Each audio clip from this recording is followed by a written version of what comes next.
लिखाएं कन्या कामो भवेद्यो वै तद्वदेनम शिवम पुनः। बेटी के कन्या के विवाह के लिए 25,000 मिट्टी के शिवलिंग बनाकर यदि उनको विसर्जित कर दिया जाए तो कन्या को अच्छा घर अच्छा वर मिल जाएगा।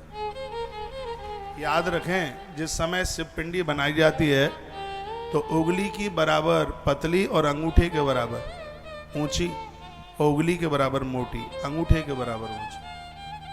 बहुत लोग तो ऐसे ऐसे थोप थोप के रख देते हैं, 4 में ही परात भर जाए, उसका भी प्रमाण है। और बनाते समय पिंडी बनाओ, उस पर चावल लगाओ, पिंडी बनाओ चावल लगाओ, संग ही पूजा हो जाती है उसको। और इसका और एक विधान है, पिंडी बनाते समय सिर्फ ओम नमः शिवाय, ओम नमः शिवाय, हरिओम नमः शिवाय, इसका ही जप होता है।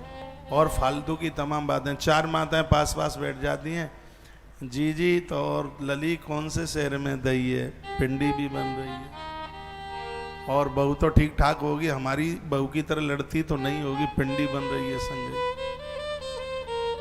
बात ना हो बिल्कुल, सिर्फ भगवत जप, सिर्फ भगवत जप। फिर आप बनाते हैं तो 25,000 ये पार्थिव पूजा की शिव पिंडियां बेटी के लिए अच्छा घर अच्छा वर दे देते। घर के 3-4 लोग बैठ जाओ, 2 थाल रख लो, आराम से बन जाएंगे। एक थाल में आ जाती हैं 10,000 पिंडी,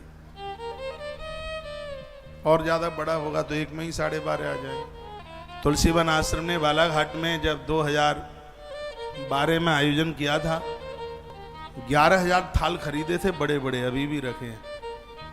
एक थाल में आ जाते 11-12 हजार पिंडी आ जाती, उसमें बहुत बड़ा आयोजन था।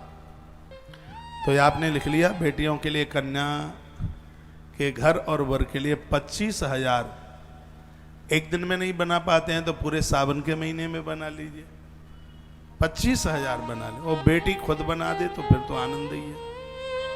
पूरा महीना में कन्या खुद बना ले, अपने हाथ से पूजन कर ले, फिर नदी में प्रवाहित कर दे, अच्छा घर अच्छा वर प्राप्त होगा। एक घुसमेश्वर नाथ की कथा आप सुनेंगे ज्योतिर्लिंग में। घुसमा का बच्चा बहन ने मार डाला था, लेकिन वो पार्थिव पूजा करती थी, इससे उसे अच्छा पति मिला। और भोलेनाथ ने जिस बच्चे के मौसी ने टुकड़े टुकड़े कर दिए थे, मरे मराए बच्चे को शंकर ने द्वारा से जिंदा कर दिया। ये पार्थिव पूजा का प्रभाव था। महाराष्ट्र में घुसमेश्वर है, औरंगाबाद के पास, उनकी कथा से पुराण में। पार्थिव पूजा से महादेव बड़े प्रसन्न होते हैं। हम आपसे नर्मदेश्वर भगवान की पूजा इसलिए कराते हैं, मिट्टी के संभव नहीं हो पा रहे हैं तो मिट्टी का शिवलिंग ही आज नर्मदेश्वर भगवान के रूप में प्रकट है। दूसरे शब्दों में इसको वाण लिंग कहते हैं। वाणासुर ने मिट्टी के करोड़ों शिवलिंग बनाए, शंकर प्रसन्न हुए, कहा वरदान मांगो। बाणासुर ने कहा आने वाले समय में कोई मिट्टी के शिवलिंग ना बना पाए तो मैंने जो मिट्टी के शिवलिंग बनाए वो सबके सब पत्थर के हो जाएं।